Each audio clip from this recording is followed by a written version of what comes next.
Vikings.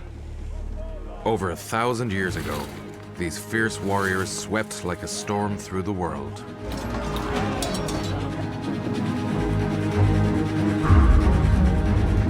Now, new discoveries challenge what we thought we knew about them. We often think of them as being barbarians. They weren't barbarians. They just had a completely different view of the world to the way that we would look at it today. A discovery on a remote island suggests that the Vikings called on supernatural powers in their quest for riches.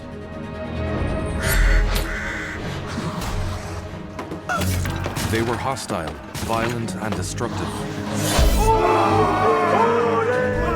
But evidence now suggests that during a mysterious crisis, they became unlikely saviors. Most dramatic of all is the story of a Viking king named Ivar. In 2020, archaeologists found the remains of the harbor where he docked hundreds of ships filled with slaves. Ivar and his descendants built an empire in the North Atlantic. They also invaded the Anglo-Saxon kingdoms, threatening to crush the fledgling nation of England. The dynasty of Ivar changed the course of history. This is their story.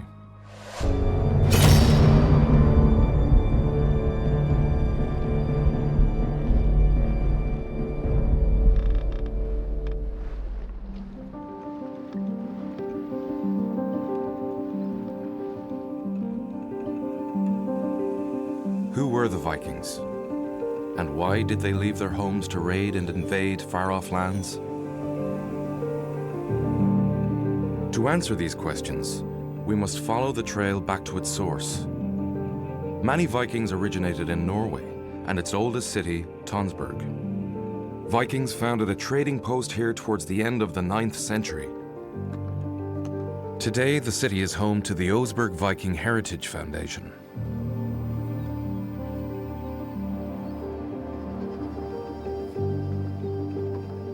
To know why the sea and sailing and ships are important to Norwegians, you only have to look at the map. Look at our coastline.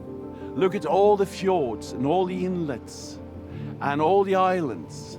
And remember that roads are a modern invention. Adhering to a belief system that glorified war, the Vikings may have felt a duty to attack the Christian lands across the sea to the west. But they also had other motivations. So the Scandinavian society was a hierarchy. The possibilities for moving up in this hierarchy was very small. The going abroad, the possibilities of getting resources back, to climb the social ladder. And this could have been one of the reasons for risk-taking. So they would first travel to gain the loot necessary to establish social status. If you had tremendous, fancy, exotic things, that established you as an important person. If you had more slaves than your neighbor, that established you as an important person. And now, another possible reason for the exodus of Vikings has emerged. They faced a powerful and unpredictable force: the climate. Information about weather conditions in the past has always been limited. But now, science unlocks extraordinary information about climate history. The climate leaves traces that remain in the landscape for centuries, locked in the tree rings of ancient oaks. Dendrochronology, or tree ring dating, allows scientists to chart weather conditions through the ages. The Old World Drought Atlas is an online resource that looks at European tree ring data going back over 1,000 years. The data shows that around 794 AD, a severe drought struck northern Europe. This graphic map shows the worst affected areas. Scandinavia suffered badly. As dry year followed dry year, crops just wouldn't grow. In Western Scandinavia, resources stretched to breaking point. Desperation drove many to extreme measures. Because of this drought that's occurring in Scandinavia at the time, they have an incentive to leave, looking for alternative resources. And at the same time, too, they're finding very rich monasteries from which they can pull portable wealth. You go because there's not much left for you at home. Population pressures in the homeland are forcing starvation in some parts of Scandinavia. In the 8th and 9th centuries, Scandinavians were world leaders in shipbuilding. Using basic materials like wood and sheep's wool, they fashioned sleek and sophisticated longships. In Tonsberg, modern shipbuilders construct exact replicas of these vessels. The Gokstad ship, which we are building a replica of, is the biggest known Viking ship. Probably will use 5 to 6 years, which will be a lot longer than what the Vikings would have done, because they could put in, of course, a lot more manpower. And also, it's more difficult, actually, to make an exact replica than the original. The original, nobody can tell you shouldn't have done this. On a replica, of course, you can. The team used the exact same methods, tools, and materials as their Viking forebears. Every plank is shaped by hand and hand tools alone. So, for example, the keel is a tremendous job. You start with an oak log, the diameter like this, and you cut it down to the size you see in the yard here.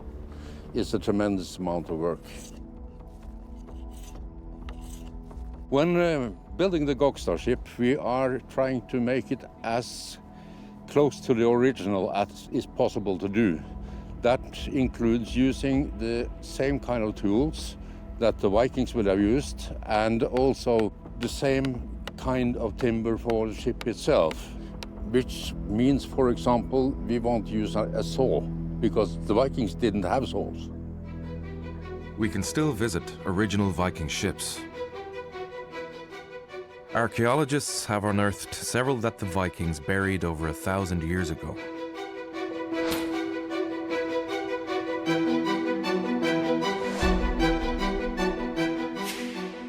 Some of the most famous are preserved here at the Viking Ship Museum in Oslo. The design of the Viking ship is quite special. It doesn't go very deep in the ocean. To sail it, it lay high in the water, so it was very fast. Because of the keel, it was also possible to go very near the coast. So the boats and the boat technology was very important. These ships were also perfect for raiding, thanks partly to a unique innovation: the side rudder. The Vikings could lift the side rudder out of the water quickly, allowing them to maneuver right up to the shore. A real advantage when launching surprise attacks. For decades, Viking expeditions set sail from Norway, striking west across the North Sea and on towards the rich monasteries of Britain and Ireland. Among them are two proud and ruthless leaders, Olaf the White and the Viking king Ivar. Now, a new discovery in Dublin, Ireland reveals more about Olaf and Ivar and the international scale of their power and ambition. Hidden in the centre of Dublin, the castle gardens are an oasis in the bustling capital. Once, a large pool or lake occupied this site. It was a massive Viking harbour, packed with warships and slave ships. Locals called it the Black Pool or Duvlin, and this gives Dublin its name.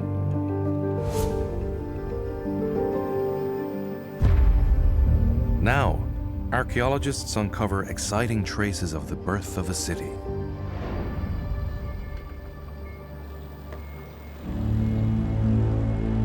In 2020, archaeologists excavated a large site directly beside the castle gardens. The team dug down through the centuries, uncovering material from over 1,000 years of history. And soon they made an important discovery.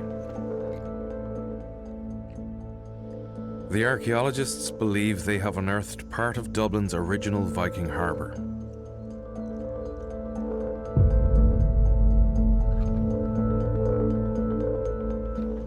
The discovery of Viking ship timber and ship's nails shows they are on the right track. Here we have a piece of ship's timber that we found on the site. It's half of the rib of a Viking boat.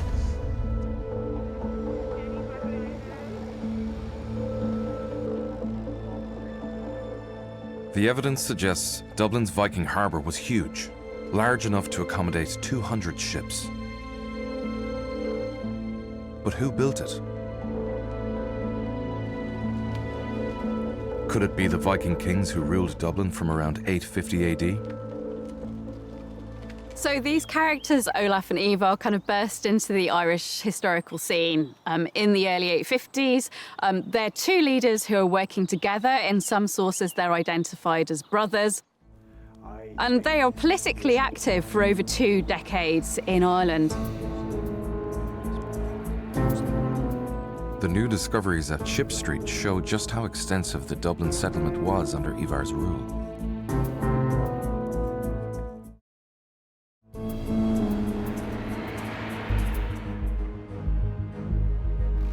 This was a major international hub, where slaves and other goods were gathered and shipped off to ports around the known world.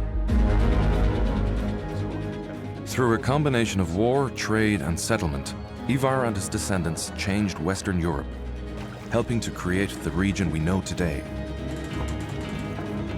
For the Vikings, the project had unprecedented scale and ambition. It was the culmination of a process that started some 60 years earlier, in the late 9th century, when Vikings began raiding monasteries around northwest Europe.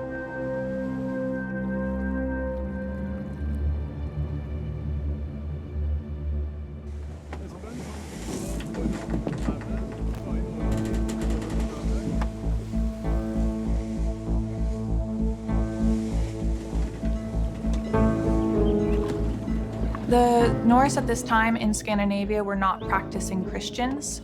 They were following their own religion. So they didn't have the same moral obstacles from plundering monasteries, which were rich with silver and gold. These monasteries and churches were largely unprotected, which meant that the Norse were able to come over and pillage them without much opposition.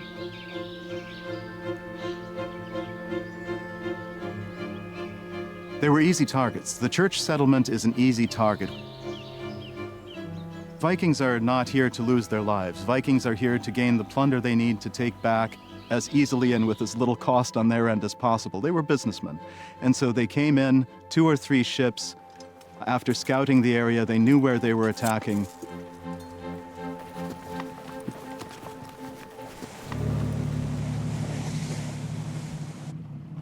In 793 AD, Vikings attacked the monastery on Lindisfarne Island, off England's northeast coast. The invaders killed those who resisted and made captives of the others. They also carried off the church's precious treasures.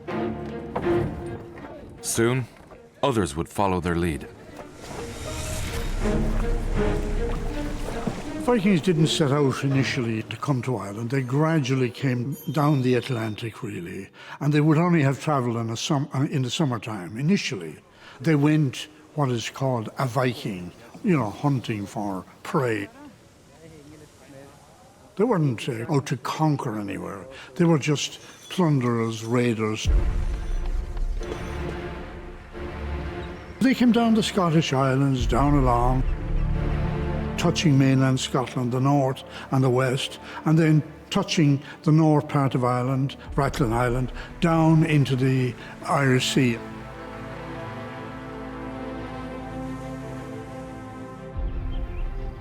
By the late 8th century, Ireland had been a Christian country for over 300 years and was home to many church settlements.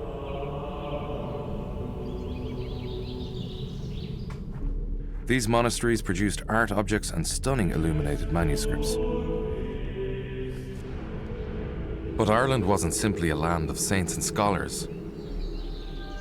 It lay splintered into dozens of small kingdoms, ruled over by kings and petty kings. These rulers regularly fought among themselves and often took prisoners during these conflicts. For the Irish, violence and slavery were everyday facts of life.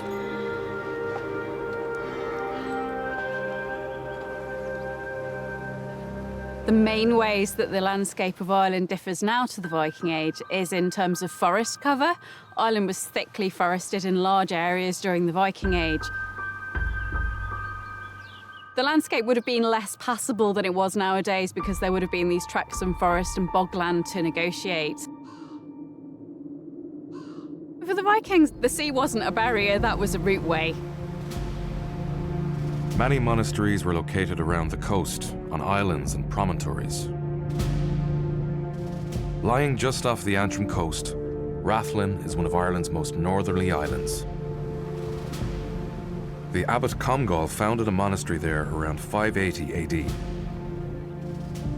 Living under strict rules of poverty, chastity, and obedience, a small community of monks flourished on the remote island for the next 2 centuries.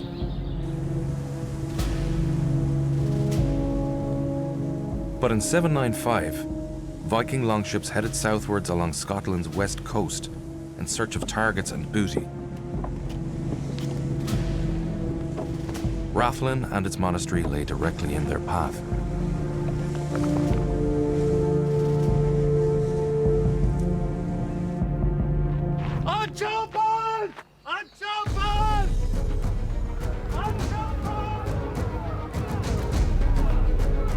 They would have done a targeted raid, fast in, fast out, as much loot and as much slaves as they could take away in a single trip.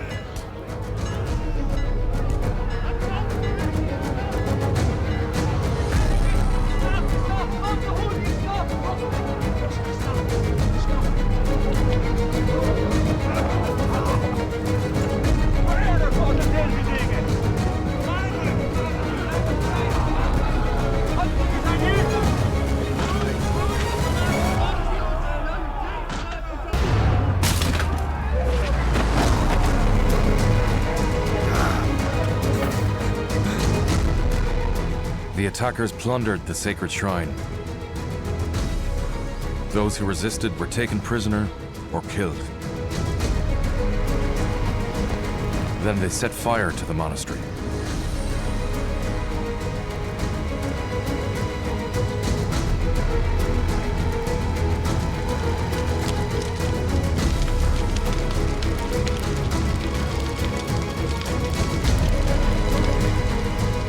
Traces of the Rathlin Vikings lay buried for over 1,000 years. In the 18th century, investigations uncovered a Viking cemetery on the island.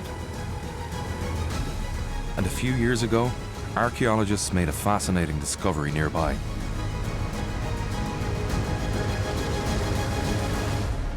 The find suggests that in their quest for riches, the Vikings called on supernatural powers.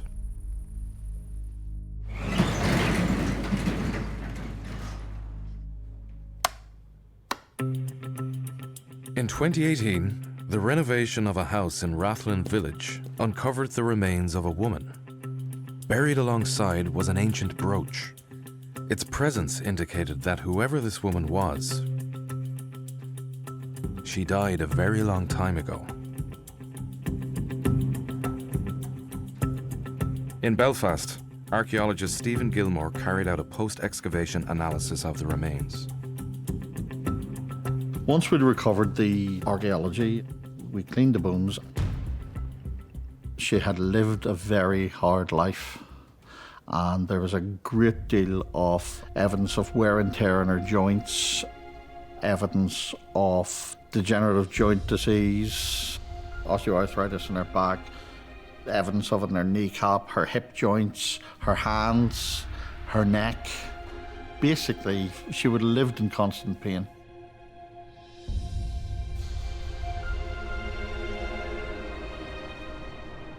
Hoping to find out more about who she was, he sent a sample of the bone for DNA analysis.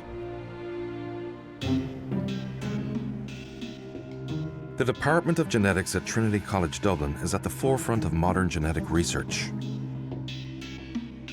The researchers here specialize in ancient DNA, the process of extracting DNA from the bones of people who died long ago. DNA analysis can reveal surprising and even shocking information about individuals who lived many centuries ago. Doctoral researcher Emily Breslin is excited by what the Rathlin bones might reveal. The lady from Rathlin is a mystery. We have this lady who was buried on quite a remote island in the north of Ireland. She was quite advanced in years when she died. But she is from a time period, a very dynamic time period, which there was a lot of mobility. People were moving via the seaways all over the north of Europe at the time.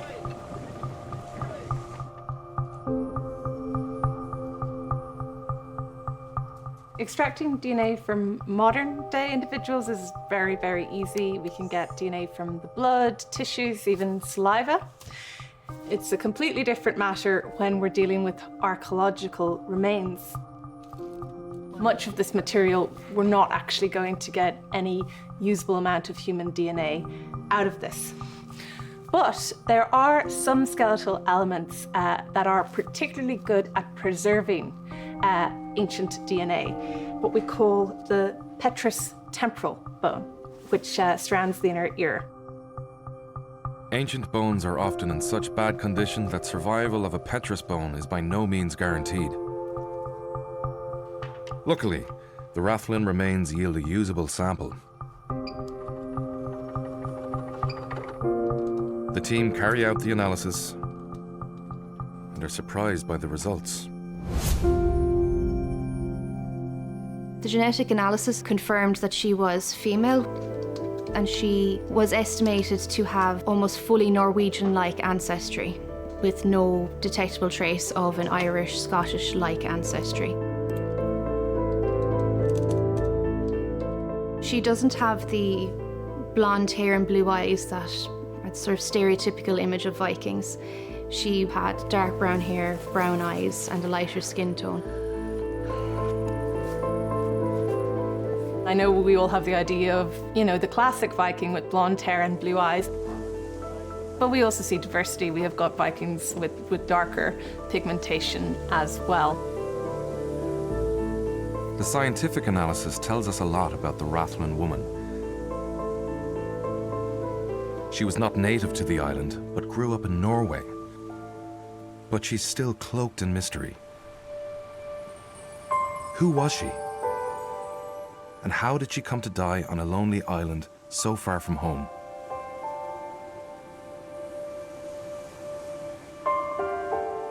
Could she have been with the Vikings who raided Rathlin in 795 AD?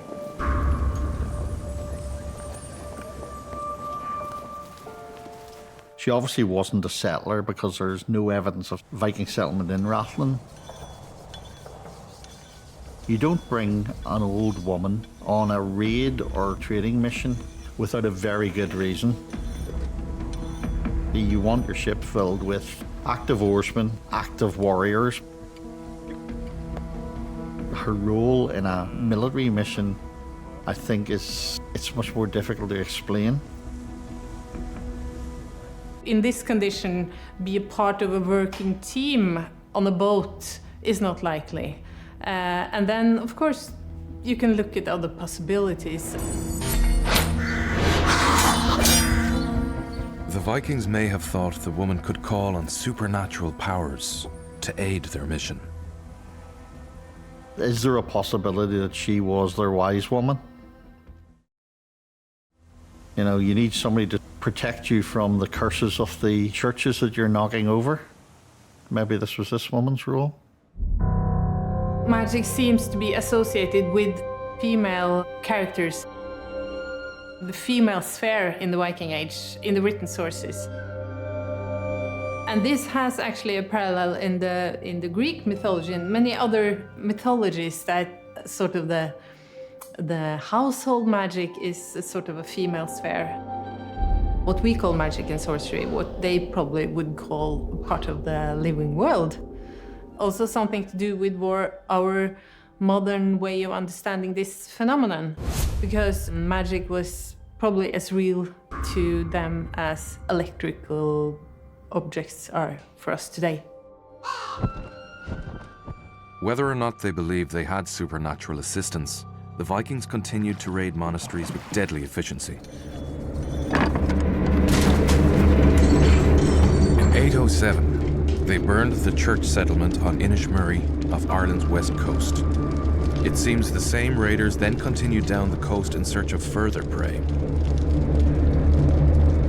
Located near Galway in Western Ireland, the peninsula of Roscommon looks southwest towards the Atlantic. Roscommon is best known for its medieval monastery, probably founded around the 7th century. All that survives are the remains of a small church, a graveyard, and a round tower. Today, this seems like a remote rural area, but during Viking times, it was a major hub of European trade. So much so that it's attracted a research team from the University of Minnesota. Researchers Steve Matthews and David Woodward believe that before many European cities existed, Roscommon was an important international center. They use remote sensing technology to find out more.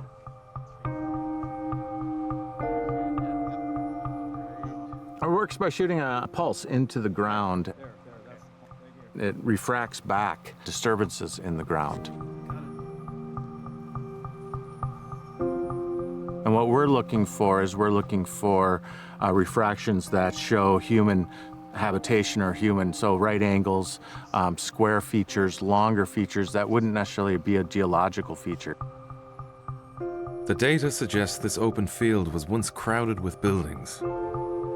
Most likely workshop areas. We know that they were working a lot of iron here. We were looking at ironworks and forges. They were milling grain here. They were doing leather work. And really, monasteries operated as a craft center for the local area.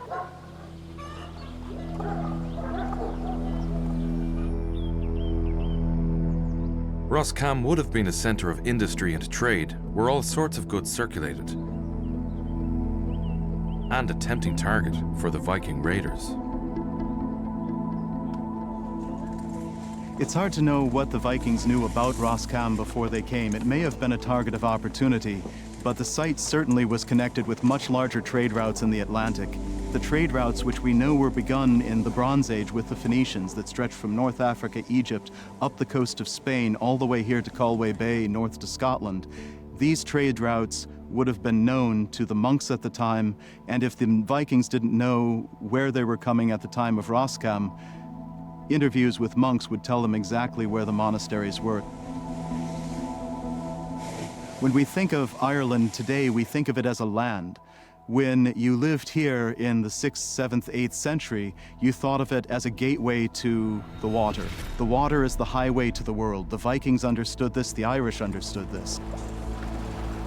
What this says to me is that the Vikings knew and understood there was a rich monastery here at Roscommon at the time they hit it.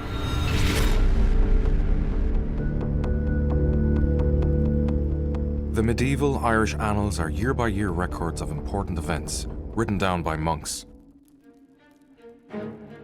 An entry for 807 AD chronicles the attack on Roscommon.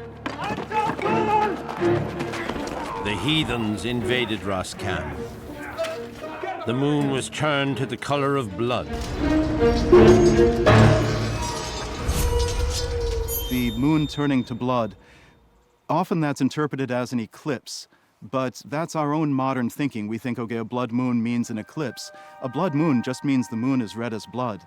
And that can happen from a very Viking-oriented cause, fire. When you burn things, especially on a massive scale, the moon turns bright red as if it's washed with blood. I'd like to rethink our understanding of monks. Monks at the time are not cowards, they're very brave. Blood is the symbol of martyrs, and that goes all the way back to the very early church. Tertullian, the church father, said, "The blood of the martyrs is the seed of the church." Vikings won battles with nasty weapons and a vicious attitude. Monks believed they would always win the war by outlasting it.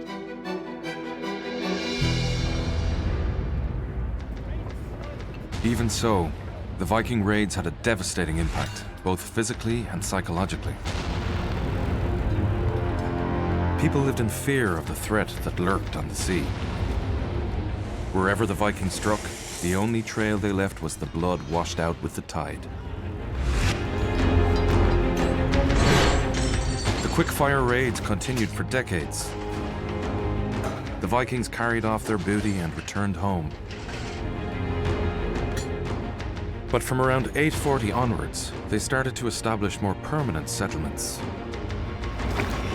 To the Vikings, the sea was everything. It was their highway, a means to travel, to raid, and to trade.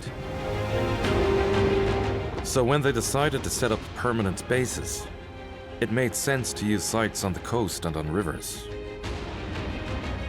These settlements grew into towns. Something that has really been quite revolutionary in archaeology over the last 20 years is an understanding about how big some of these early Viking camps were. Excavations at sites like Woodstown, Dublin, Repton, Torksey has shown that these were very large settlements, so they were almost town-like, and you had lots of affiliated industries, people repairing stuff, people doing textiles, people sort of doing metalwork and trading. Dublin was very important and very attractive as a proposition to gain a foothold, because it sat on a river that went inland, deep inland. But also, it's located between two Irish kingdoms, Brega and Line, Leinster. So it was a border area where there was a bit of natural friction, military friction, and they capitalized on that. They were superb opportunists. Dublin became one of Europe's most important Viking towns. When the Vikings arrived there, many native Irish people were already living in the area, so they used force of arms to gain a foothold. But they still had need of the local population. So the Vikings were attracted to Dublin not just by the Liffey, but they needed roads and they needed access to fields and they needed foodstuffs.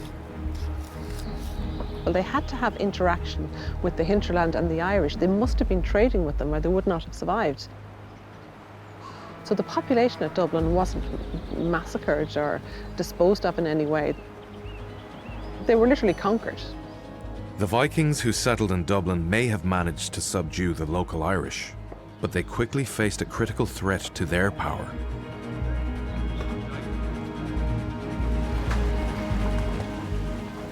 Around 850, a new contingent of Scandinavians headed for Ireland.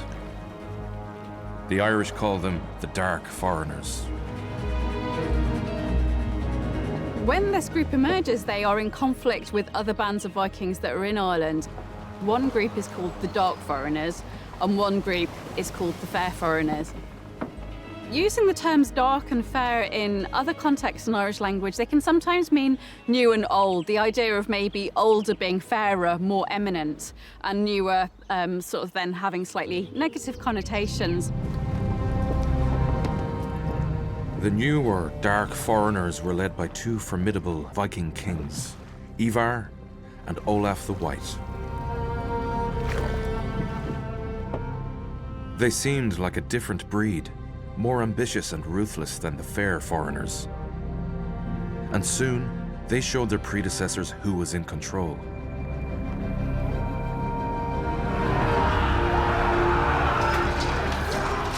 The Dark Heathens came to Dublin made a great slaughter of the fair foreigners, and plundered the naval encampment, both people and property.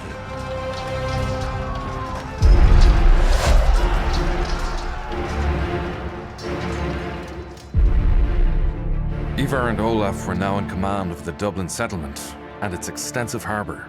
They had come with big ambitions. With routes by sea to Britain and Europe, Dublin was perfectly positioned for international trade. Its principal commodity was neither food nor precious items, but human flesh. The Norse did not introduce slavery to Ireland. Slaves were very much a presence within Irish society prior to the arrival of the Norse. What the Norse saw was an opportunity to profit from the slave trade because they had the ship technology that could bring them further afield and export these slaves further afield for a higher profit. Slavery was an accepted part of Gaelic life. The difference is that the Viking mentality was, I could almost say, practically nihilistic, but it was also eternally optimistic. They lived for the moment, so to them, if you could fight on your 2 feet and you didn't want to be a slave and you fought back, well, good power to your elbow.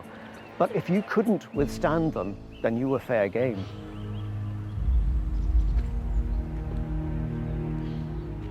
Ivar and Olaf gathered many captives during the raids. They also traded with Irish kings, who sometimes handed over prisoners in return for Viking silver.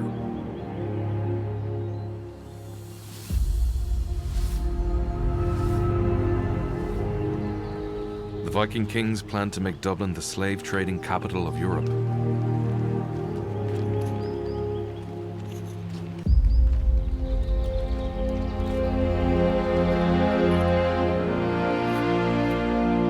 And to realize this, they equipped and maintained large numbers of warriors.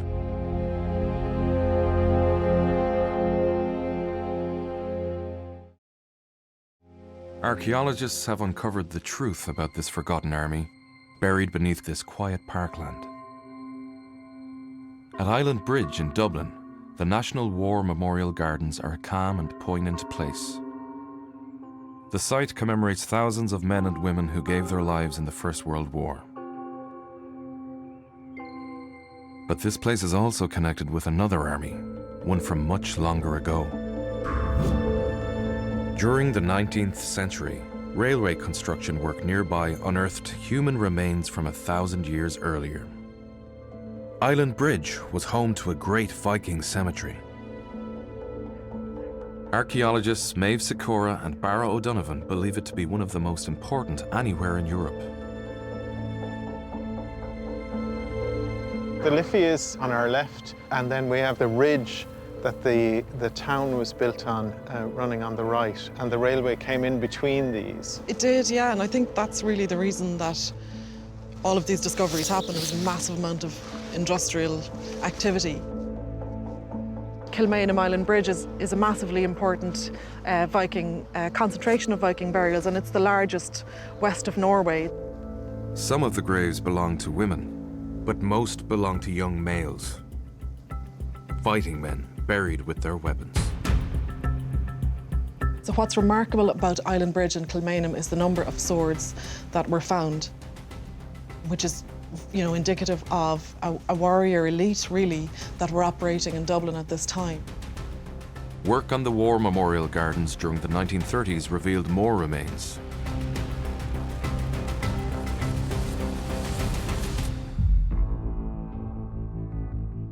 Five other Viking skeletons were discovered. And one of these is actually an incredibly well-preserved skeleton, and again, one of the few complete skeletons that survive. And he was about 1.87 meters tall, so a very, very tall, strong individual. And he was discovered again with his weapons. The entire grave was block lifted and brought into the National Museum for excavation in the museum.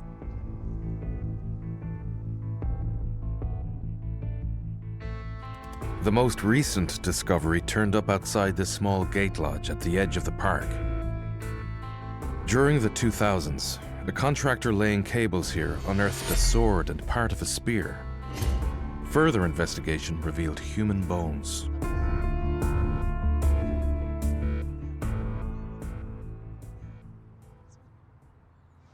And the really unfortunate thing about the 19th century discoveries was that the human remains weren't curated. So this was, obviously very exciting to think that something might still remain. It may be the sort of last remaining trace of in situ Viking burials in this part of Dublin. Modern technology allowed for a scientific investigation of the remains. This individual died between about 18 and 20 years of age, so he was a young man. Isotope analysis done on a tooth indicates that this individual did not grow up in Ireland. He was probably born somewhere like Scandinavia and moved to Dublin in his later life. So this Viking sword from Island Bridge, we think dates to the 9th century AD. And we know this because we've compared it with other examples that were found in Norway. So it's a Scandinavian weapon, and it was the weapon of a warrior.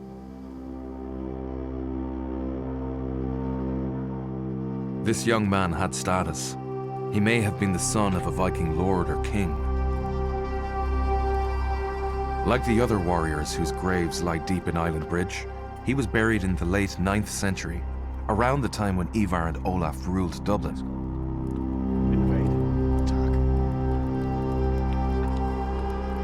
Dublin's Viking kings equipped and maintained this powerful army.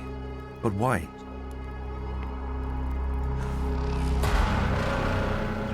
As pragmatic as they were ruthless, Ivar and Olaf knew that conquering Ireland would be difficult.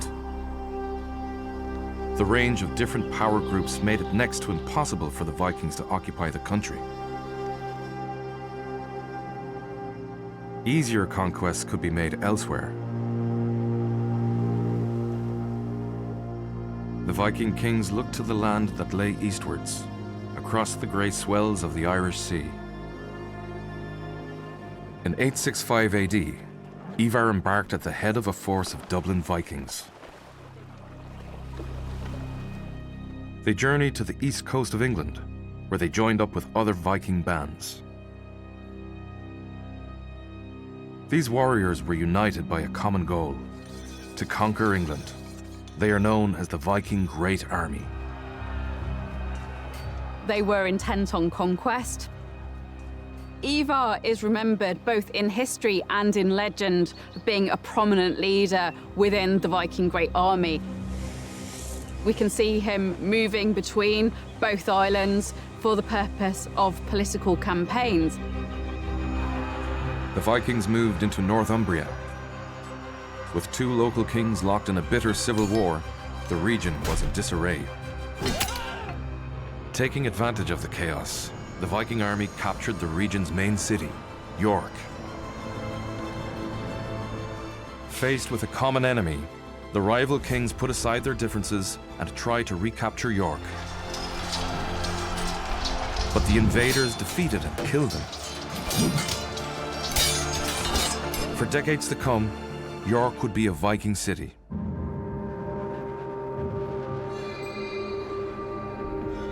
The Vikings then headed for Whitby Abbey on the North Sea coast.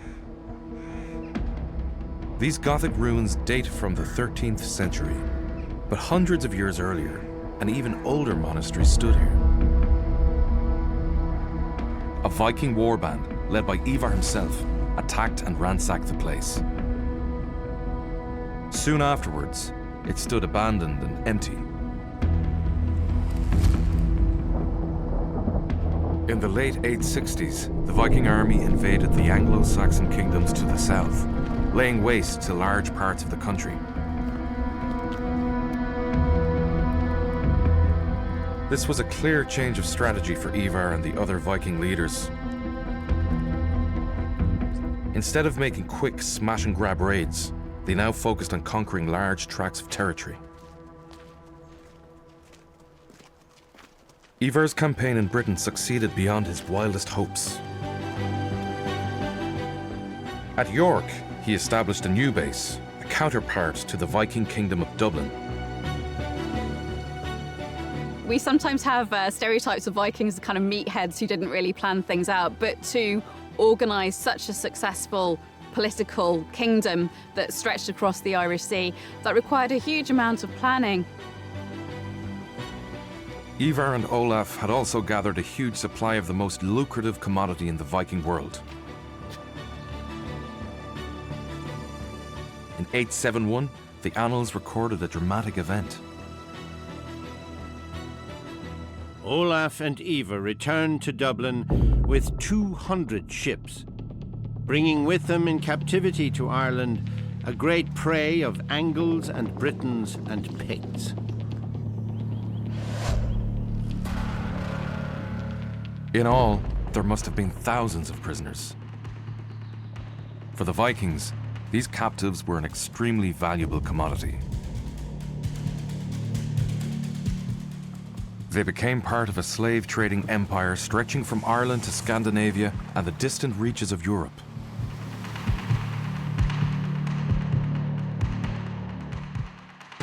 Ivar died in 873. By then, his reputation was such that the annals called him King of the Norsemen, of all Ireland and Britain. By the time of his death, he controls most of the Irish seaboard region, from the Orkneys, the Western Isles, Argyll, Strathclyde, Caithness, the Isle of Man, and of course, Dublin and York. It's a massive, vast area of territory that one man has carved out in his lifetime. I mean, I can see the empire being kind of credible in some ways. They certainly cross boundaries, and we're talking about pan-maritime kingdoms here. Ivar's descendants now took up the mantle of Viking power and ambition.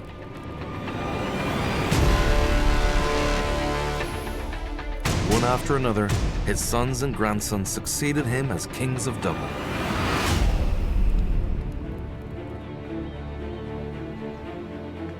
Territories controlled by Irish kings surrounded Dublin and Ireland's other Viking settlements. In the years after Ivar's death, they and the dark foreigners stayed locked in a delicate balance of power. Neither side could dominate the other. But the Vikings needed a steady supply of captives for the slave trade. So they continued raiding.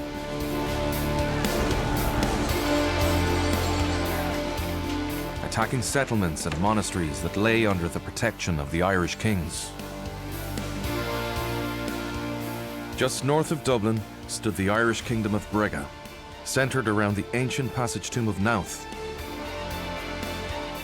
The Vikings had attacked and plundered the site in the past. And in 896 AD, they killed Flanacon Mackelloch, the king of Brega. For Flanacon's kinsfolk, this was a point of no return. And in time, they would avenge their slain king. In 902, the men at Brega joined forces with the Kingdom of Leinster and struck at Dublin. It seems the two-pronged Irish attack caught the Vikings off guard.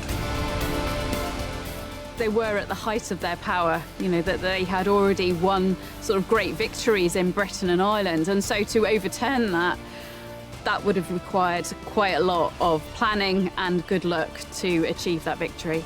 The heathens were driven from the fortress of Dublin, and they abandoned a good number of their ships and escaped half dead after they had been wounded and broken. By now, all of Ivar's sons were dead. Several of his grandsons survived the attack and fled to Britain and France. The Dublin Vikings had suffered a devastating setback. But this was far from the end of the dynasty of Ivar. In the decades that followed, Ivar's descendants would recover their fortunes and wage war once again. And the greatest battle they fought would decide the fate of England. All the evidence we've got suggests that there were thousands of people who participated in the battle. There was a huge gathering of military power by the standards of the time. Where the battle was fought will be where the birth of the nation of England happened.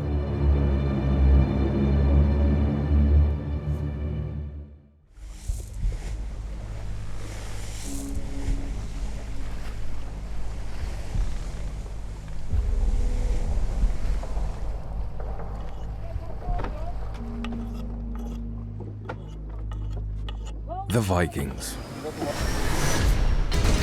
Over 1,000 years ago, these fearsome warriors invaded Britain, Ireland, and other parts of the world.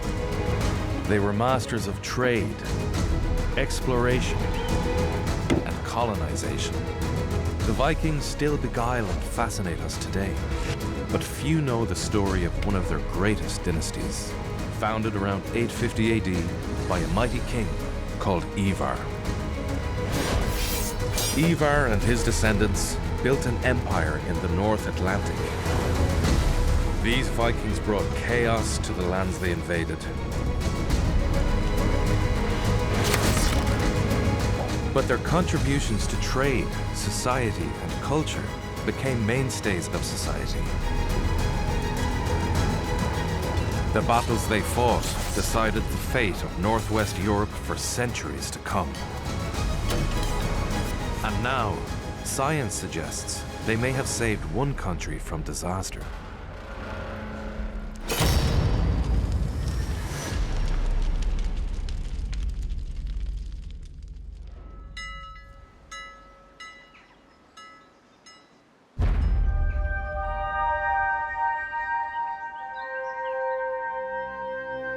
There are many sides to the Viking story, but a most unexpected one emerged only recently. In Queen's University Belfast, scientists analysed thousands of archaeological samples from all over Ireland. They aim to reveal the big picture trends that shaped the country. The research suggests something extraordinary. In early medieval times, Ireland suffered a devastating catastrophe. In this scenario, the Vikings may have helped rescue an entire society, and in doing so, they left a signature that endures to the present day. We see a Scandinavian component in the genomes of modern-day Irish people, and this is seems to be specifically Norwegian. But in 902 AD, it seemed the Viking presence in Ireland would be cut short. By this time, many Vikings had settled down in Ireland, founding harbours and communities in coastal areas. The most powerful group were descendants of the ruthless king, Ivar. He was the progenitor of a Viking empire, and that's why the grandsons of Ivar are feared so much, because Ivar himself is considered such a huge monumental figure. Ivar's grandsons controlled the main Viking settlements, including the Kingdom of Dublin. The Irish called them the Dark Foreigners. In 902 AD, the Irish hit back at the invaders. The kingdoms of Brega and Leinster attacked Dublin and won a crushing victory. We've got really vivid chronicle narratives of the time telling us how the Vikings were driven out and they escaped half broken and half dead across the sea. The victorious Irish took control of Dublin. For the dynasty of Ivar, it was a devastating setback. Their achievements and ambitions lay in tatters. Ivar's grandsons passed long years in exile in Britain and France. The most senior of them may have been Sitric Ceach, Sitric the One-Eyed. Like his grandfather Ivar, Sitric was a tough and resolute leader. He was determined to one day return to Ireland.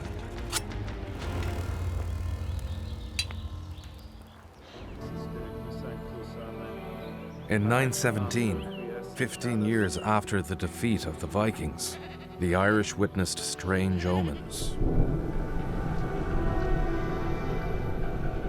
Snow and extreme cold and unnatural ice this year.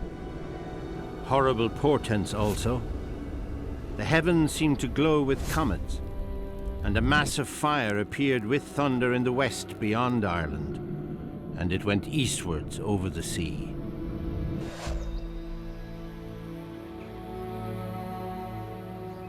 In that same year, the monks of St. Mullins Monastery experienced a sudden interruption to their daily routine.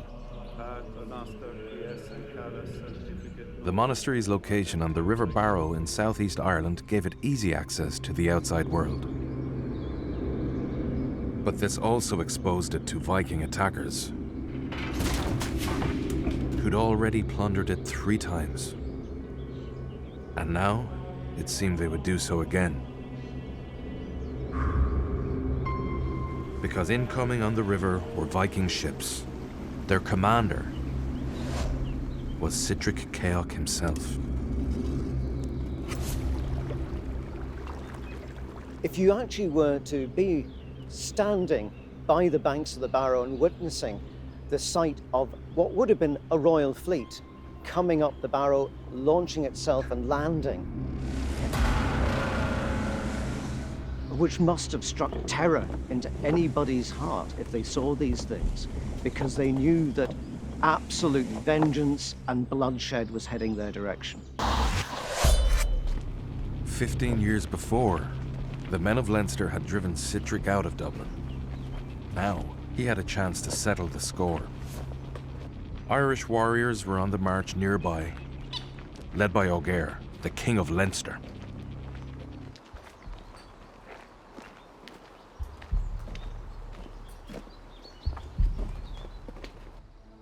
Dr. Gavin Hughes is an expert on this critical episode in the wars between Vikings and Irish. Some people think that Ogier knew that the army of Sihtric was here and went deliberately to engage him. And then the Vikings were very clever in this respect, as they avoided pitched battles if they could. I think they probably saw the opportunity of Ogier's army marching past, and they thought, right, we can take them on. Today, this small river valley near St. Mullins looks peaceful and picturesque. But 1100 years ago, it was drenched in chaos and carnage. Because this is where Sihtric attacked the men of Leinster. Then it would have been a free-for-all.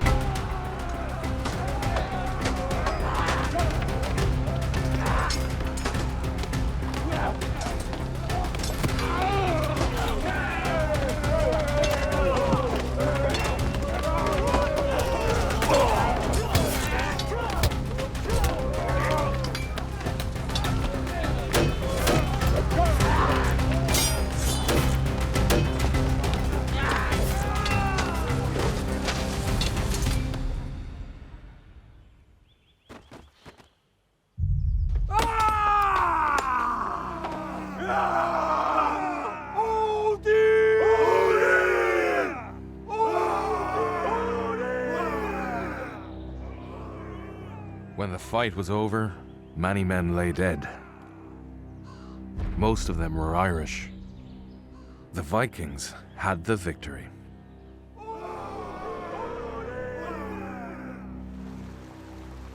There would have been bodies floating in the water, probably have turned red.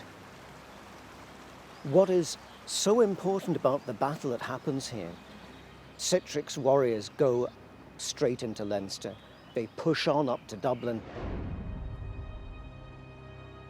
With the army of Leinster annihilated, Dublin was defenseless. 15 years after he was driven out of the settlement, Sihtric returned in triumph. Once again, the dark foreigners were in control of Dublin, and they had ambitious plans. They created a carefully planned Viking town. Almost 50 years ago, this place re-emerged into daylight for the first time in centuries. In the 1970s, at Wood Quay on the Liffey's south bank, builders began work on new offices for Dublin Corporation. What no one realized was that just a few feet beneath the surface, an ancient town lay buried. Digging soon revealed the remains of the original Viking settlement. It was an opportunity to unearth the earliest lair of the city. 25-year-old archaeologist Pat Wallace was put in charge of the archaeological excavation.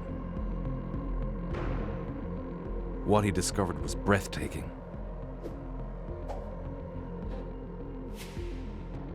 A unique blueprint for what a 10th century European town looked like. We know more about Dublin in the 10th century and early 11th than we do of any other town in Northwest Europe, even London and Paris. We have a clearer view of the plot layout, the pathway widths, how plots were used, the types of building, where buildings were located, all of that over several layers than we have of any other Northwest European town. The Vikings also fundamentally changed architecture in Ireland. Before they arrived, Irish architecture had one overwhelming feature: roundness. But the Vikings introduced a whole new way of building. Adjoining Wood Quay and along the edge of Fishamble Street, Pat uncovered the remains of their houses. One of the major physical legacies of the Vikings in Dublin is the establishment of the rectangular form of building as the ordinary domestic house. 75% of all the buildings in Dublin were rectangular in form. They gave us our towns, our first real mainstream European towns with town plots, town layouts, a consistent building type inherited over the ages, consistent positioning of property, all of that, defended towns. Thanks to the Wood Quay excavations, we know more about how Viking Dublin was built than any other Viking town outside of Scandinavia. But a town is more than its architecture. The archaeologists also uncovered the remains of craftworks, jewelry, weapons and food, along with human and animal remains. These finds allow us to see Viking Dublin as a living, breathing place.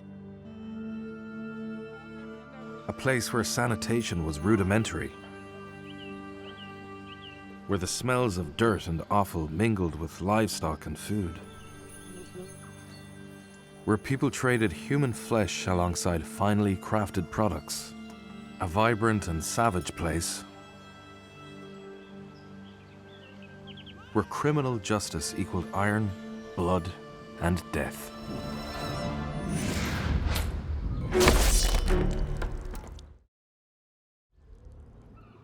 If you can imagine coming in on a helicopter over Viking Dublin, what would you see? Your first impression would be the straw thatch roof with smoke coming up towards the smoke hole. No chimneys, but a hole in the thatch to let out the smoke. And then there'd be mud. You'd be looking at mud in different states of dryness. The estuary would be a gooey, brown, oozy mud. I like to imagine 10th century Dublin as a town made of wood. And that's how it would have appeared to a person walking around the streets of Dublin or even entering from the quayside. If we were to be able to step back in time and just walk around the Viking settlement of Dublin, it would really strike us as very different in a number of different ways. One would be, it would be really small.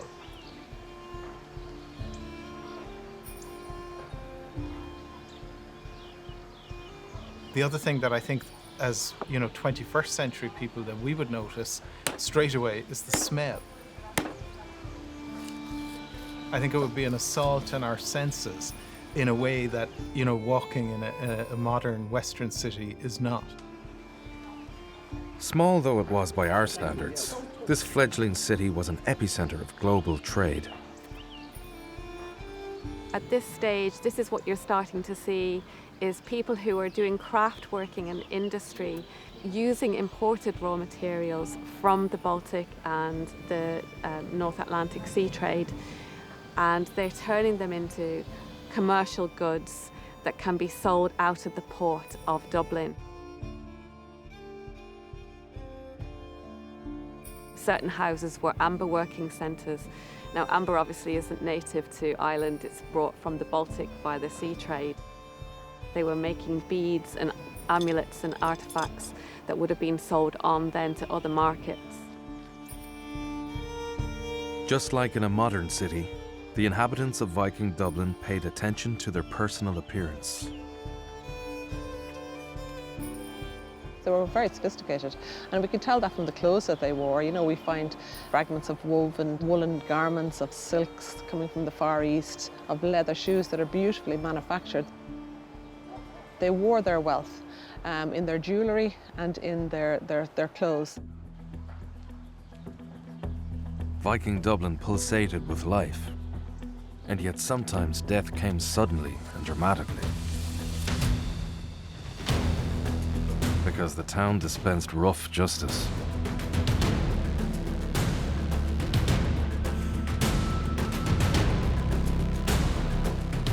You'd be walking in an environment where there could be body parts stuck around the periphery of this settlement.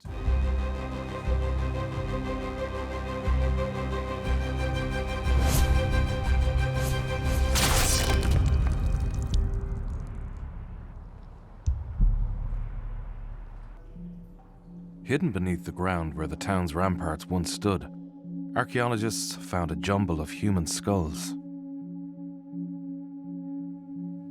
Bioarchaeologist Dr. Barrow O'Donovan is an expert on human remains and what they tell us about their owners. In the National Museum of Ireland's Conservation Unit, he examines the skulls. We have the remains of 17 individuals, and these are all skulls, and in some cases skulls and some of the bones of the neck. And in about 50% of the 17, we have direct evidence of blade injuries. Barrow believes that the heads once stood high on wooden posts over the ramparts. So in terms of these 17 individuals whose heads ended up displayed on the ramparts, the big question is, who were they? It's absolutely possible that some were inhabitants of the Viking town who might have identified with the kind of Viking population, but had somehow come to offend those in power. And they end up being executed.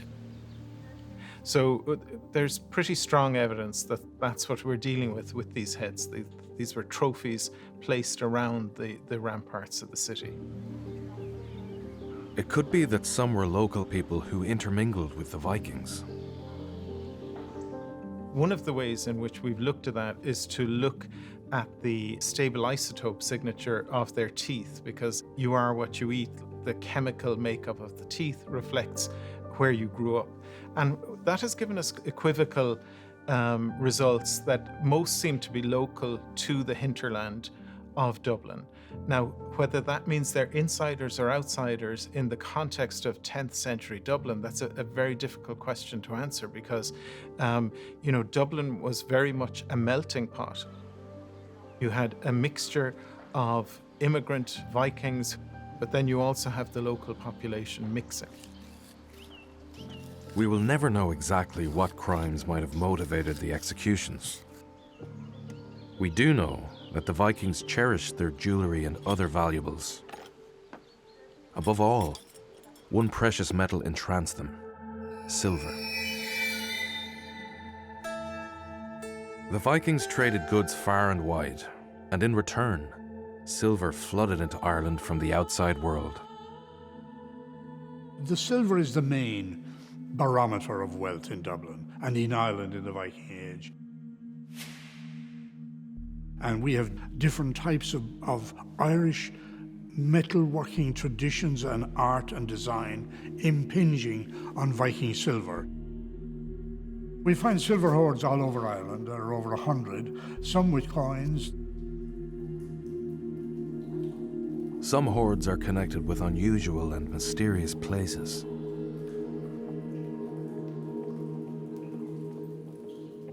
Dunmore Cave is a limestone grotto formed over 300 million years ago. It contains some of the most spectacular cave formations anywhere in Ireland.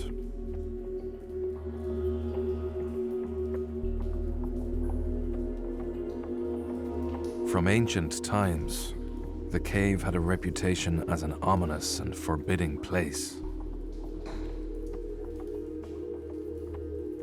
It's a very liminal space. It's very different to the rest of the world above. When you walk through the mouth of the cave, it's like crossing a threshold into an underworld.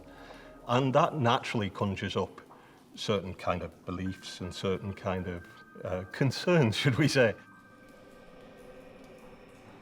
It's recorded as one of the 3 darkest places in Ireland.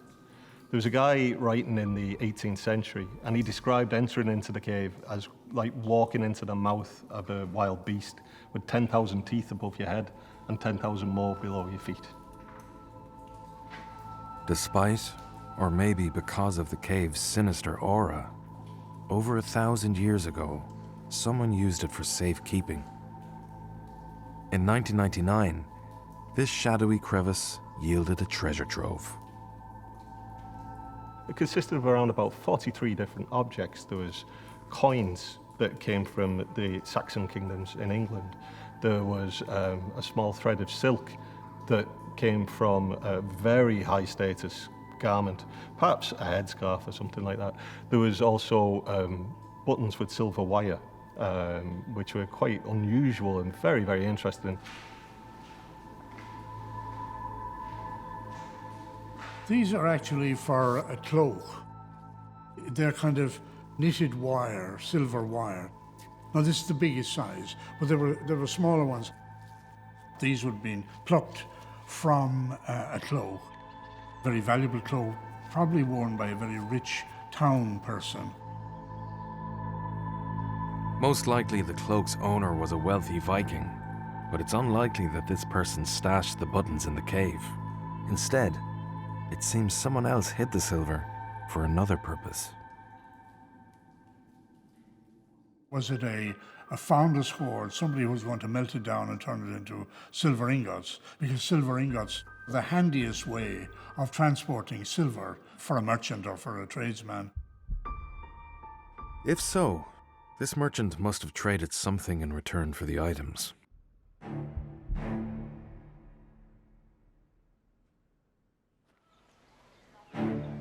The Vikings continued to operate a massive international trade in slaves.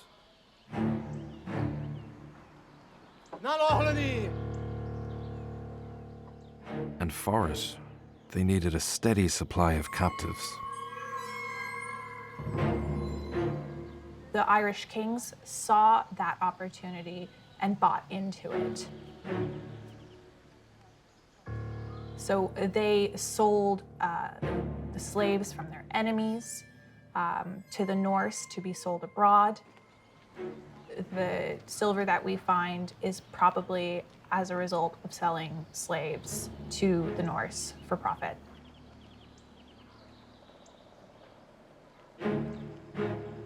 Through both trade and raids on settlements, the Vikings had taken many captives. To stop these prisoners from escaping, they needed a secure location. Overlooking the southern fringes of Dublin Bay, Dalkey is one of Ireland's most affluent suburbs. It even has its own offshore retreat, the small and picturesque Dalkey Island.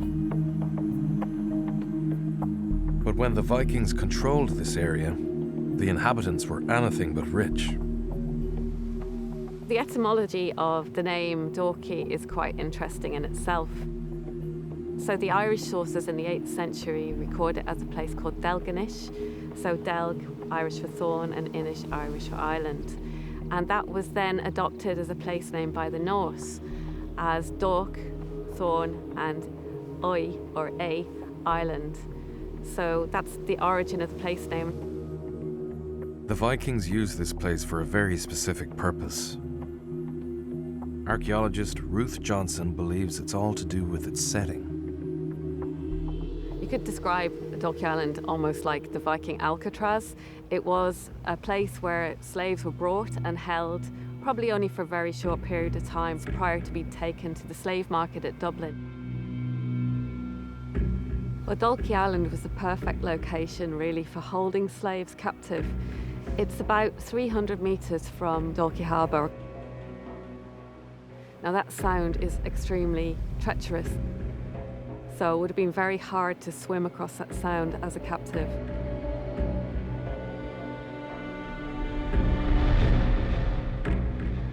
I think as an Irish slave, as somebody who had been brought here on ship, it would have been terrifying. The Vikings did not introduce slavery to Ireland, but they did bring it to another level.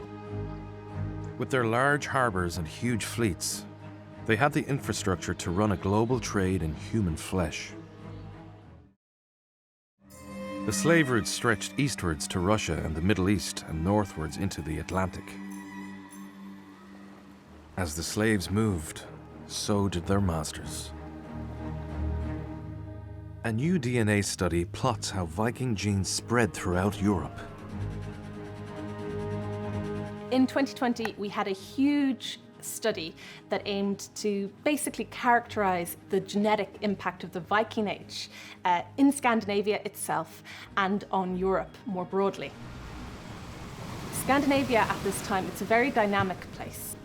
Scandinavia is really becoming more and more connected with the rest of the world. We are getting outward movement, gene flow from Scandinavia into the rest of Europe. Westwards, we have the movement of Norwegian-like populations. We see influxes in Orkney, Scotland. The most remote of these places was a land of fire and ice that remained uninhabited until the 9th century. Around 871 AD, the Vikings decided to colonize Iceland, but they could not do so on their own. There is a cultural memory of Ireland that Iceland maintains into the High Middle Ages, which would suggest that the Irish had a strong presence in Iceland at the founding. An old Icelandic saga hints at the nature of this presence. Written down some 800 years ago, it describes events said to have taken place in the 10th century.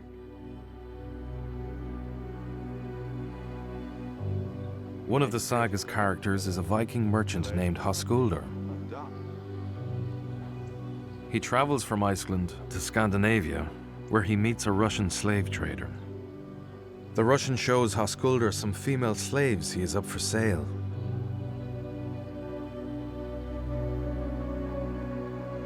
Then he reveals his most prized captive, one whom he values at 3 times the price of the others. Höskuldur is so impressed that he buys her on the spot and brings her back to Iceland.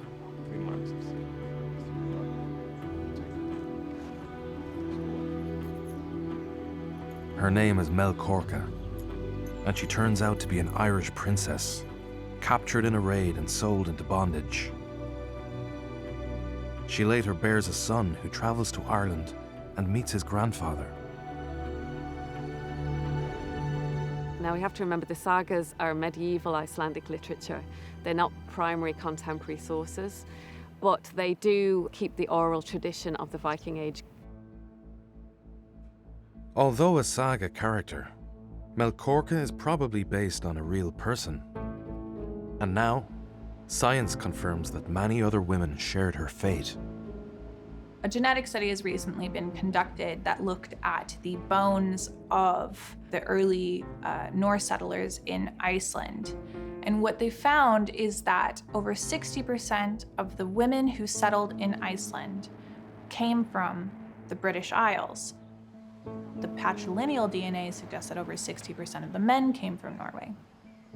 Now, what this means is that the Norse brought female Irish and British slaves to Iceland with them, whether that be as concubines or as slaves who worked the earth.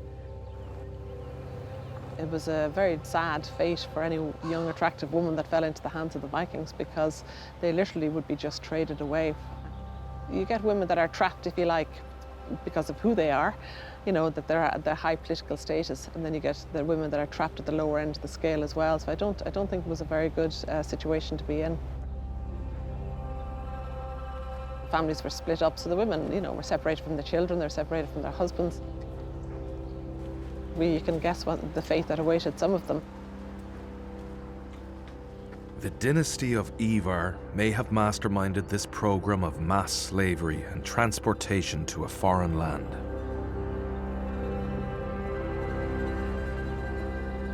We don't have direct contemporary evidence of the involvement of the dynasty of Ivar in the settlement of Iceland, but what we do know about the settlement of Iceland was that a lot of people did come from Britain and Ireland and were part of the settlement.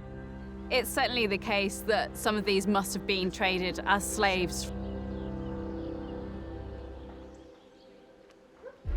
By 930 AD, the descendants of Ivar controlled many Viking settlements in Ireland and Britain.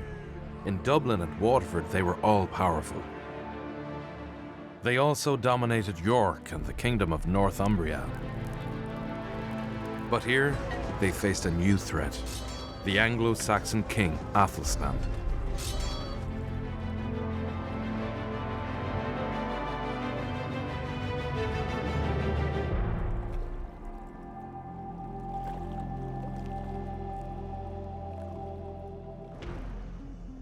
Deep in the Wirral Peninsula in northwest England, an old country manor stands amid elegant gardens. This is Poulton Hall, ancestral home of the Lancelin Green family since 1093. In the gardens, the metal face of a bearded warrior peers from the foliage. He evokes the time-worn links between this place and the Vikings. Dominga Devitt is a member of Wirral Archaeology, based here at Poulton Hall. The group explores the Wirral Peninsula's Viking heritage, because the nearby fields hold secrets that are only now being uncovered.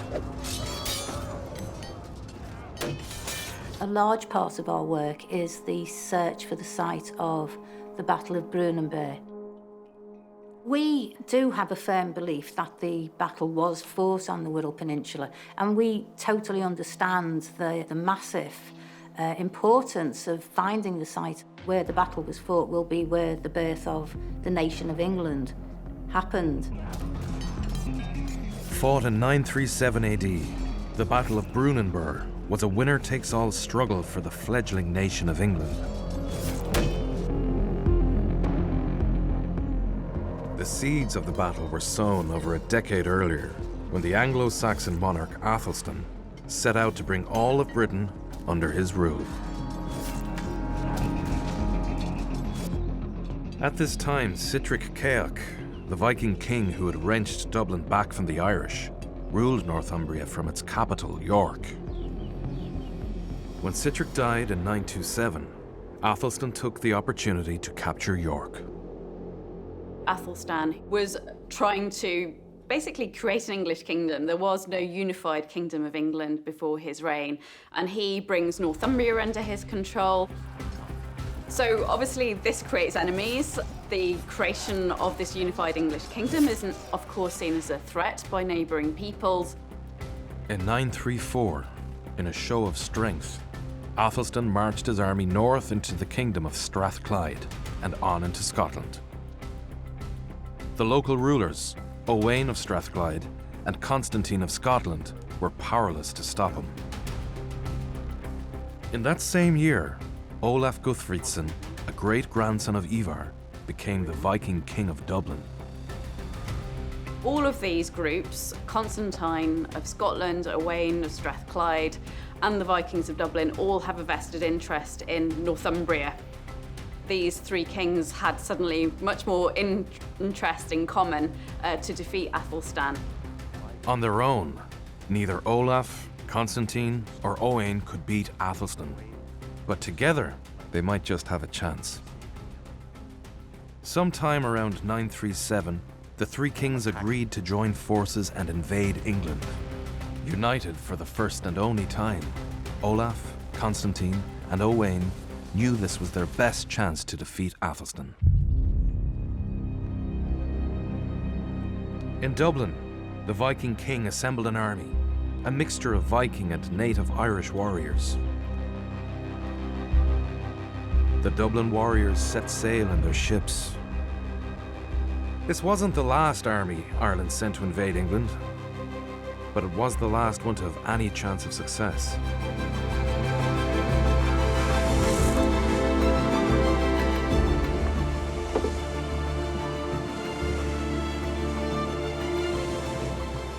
The Viking ships joined up with fleets from Strathclyde and Scotland,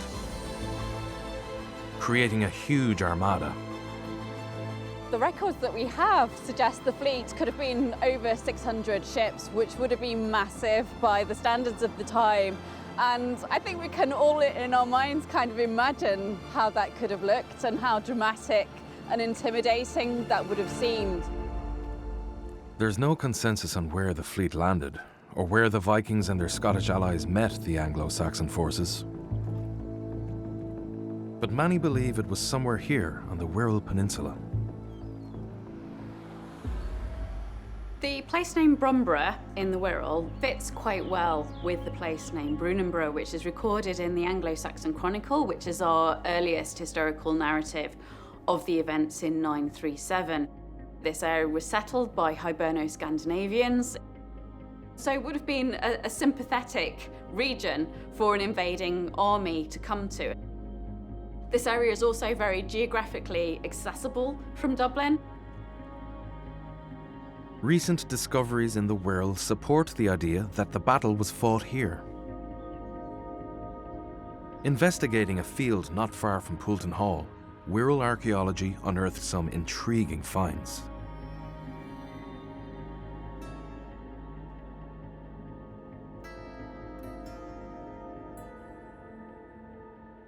We found an arrowhead which has been identified as typical of 10th century Viking arrowheads. And we've discovered a really interesting thing, which is an Islamic silver coin called a dirham. This was a very popular coin amongst Vikings because they valued it for its high silver content. And it's often found in areas of Viking occupation or where the armies have passed through. It's quite difficult, given the dating range that can be assigned to these finds, to say, oh, they all belong to 937. But there is a kind of plausible context, but I think this work is still in its infancy. The research continues, and one day it may confirm that the Battle of Brunanburh was fought in this area.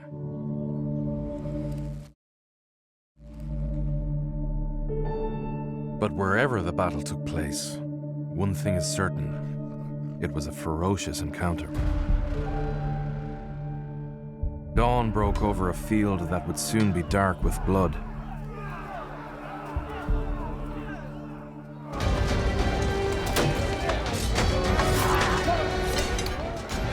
Swords, axes, and shields crashed together incessantly. All day long, the fighting continued. None could say who would be victorious. The coalition force, the invaders, probably had a strategic advantage, and indeed the early stages of the battle might have gone quite well for them. But whatever happened, suddenly the battle fell in Athelstan's favour. In the waning light, the Anglo-Saxons pushed forward. Their enemies fled for their ships, but many never made it that far.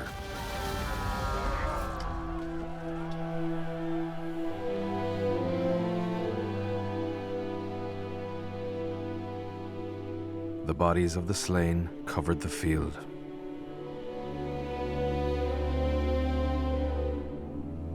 The greatest battle yet fought on English soil was over. It could have gone either way, but the Anglo-Saxons had the victory. Viking hopes of dominating England lay trampled into the bloody soil. They left behind to share the corpses, the dark-coated one, the black raven, and that grey beast, the wolf of the wood. Never greater slaughter was there on this island. Never more folk felled before this, by the sword's edges. The victory cemented England's place as the dominant nation in Britain and Ireland. The Vikings, Irish and Scots withdrew to the periphery, and there they would remain. But had they been victorious, history would have been very different. If Olaf and his allies had been victorious, I think that would have shored up this Viking kingdom of Northumbria. Then it could have consolidated the power of the Vikings of Dublin in northern England, and theoretically, the Kingdom of England, in its current geographical boundaries, would never have happened. Never again would the dynasty of Ivar pose the same threat to the Anglo-Saxons. In 954 AD, they withdrew from mainland Britain.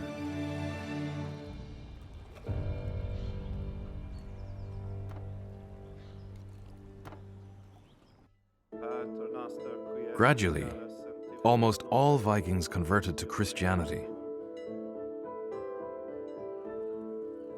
Around 1030, Sihtric Silkbeard founded Christ Church Cathedral overlooking the Viking town of Dublin. Sihtric was a descendant of Ivar, and Christ Church remains one of the dynasty's greatest legacies. He was the first real Christian king in the Viking world in Dublin. Now, his father was a Christian, but only a Christian for convenience.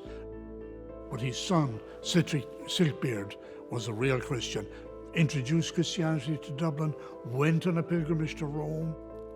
Sihtric was the last great Viking king of Dublin. His death in 1042 marked the end of nearly 200 years in which the dynasty of Ivar had been power players.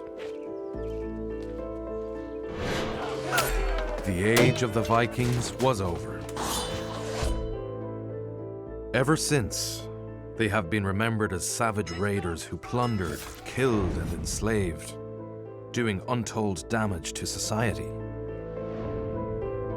But this is not the whole story. Yeah, we owe an awful lot to the Vikings, completely in inverse to their numbers. We often think of them as being barbarians.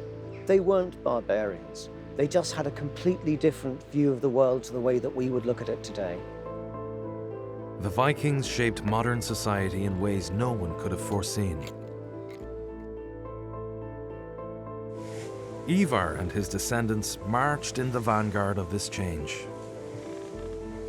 There is a huge catalyst that they have in terms of the development of a network of towns, in terms of the development of overseas trade, and encouraging political developments that would have quite a long-term impact. Before the Vikings came, there were no towns or cities in Ireland. Today, many of their settlements have become large urban areas. And they did set up the urban centres, and they did instigate commerce on a sort of an urban scale. And that's really the model that we still have today. The interpretation of the Vikings has changed from being just a band of robbers, rapists, and things like that. And we have got a more nuanced view lately, watching them more as traders and society builders as well as plunderers.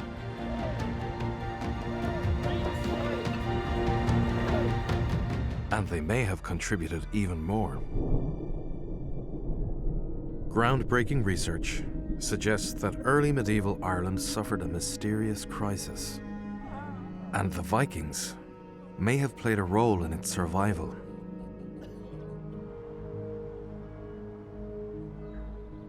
Rowan McLaughlin and Emma Hanna are researchers at Queen's University Belfast. By compiling and analysing scientific data from archaeological sites, they seek out the big picture trends that shaped history.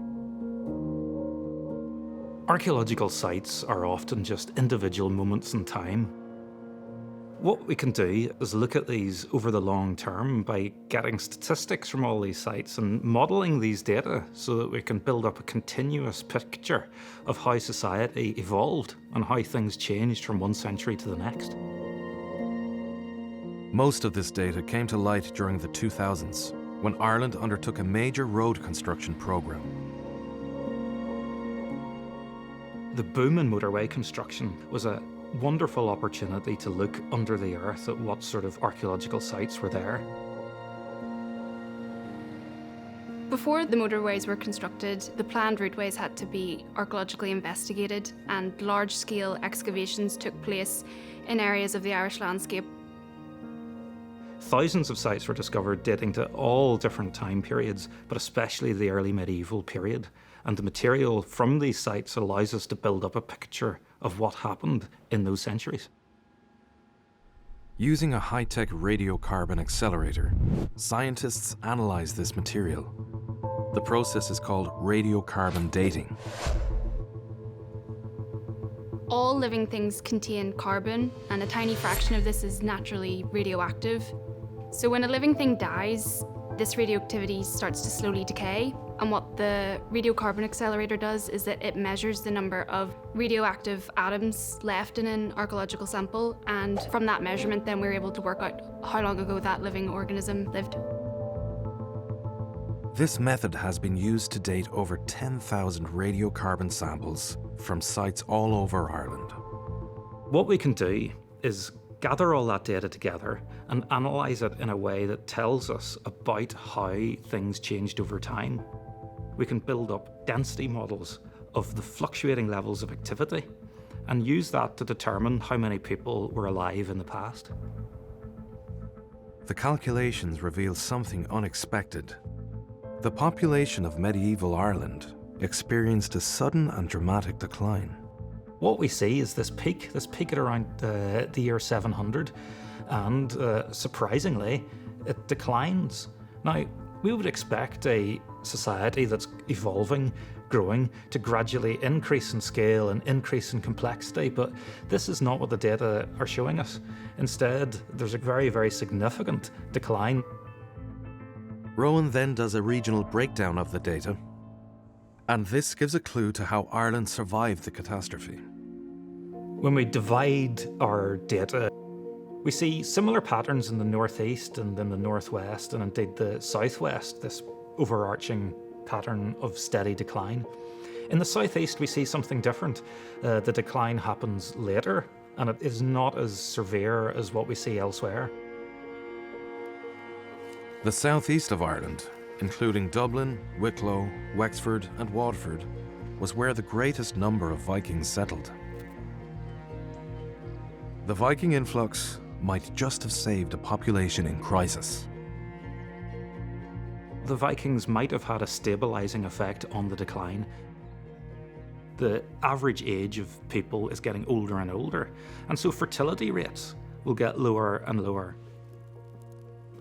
When the Vikings arrived in Ireland, they came in, they were younger perhaps, they were certainly a lot more dynamic, and they were able to produce a real splash in Irish society at the time. Hey brother, how are you? And they created a long-lasting effect in Ireland in its gene pool. We can also see the long-term effects of this in the genomes of the present-day Irish population. We see a relatively large minor component of Norwegian-like ancestry in the genomes of modern-day Irish people. Upper limits put this sometimes as at close to 20%. The Vikings might just have saved Ireland.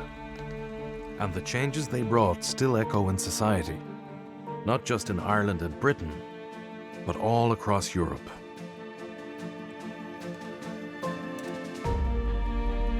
I think Vikings have made a huge contribution to European culture, and you can see that in language, and you can see it in artwork, and you can see it in place names. The way that Viking identities and founding narratives were really developed in the sort of romantic period of the late 19th century, when people were undergoing this search for national origins, that the Vikings were built into those stories of the foundation of nations. In some way, shape, or form, we are all Vikings.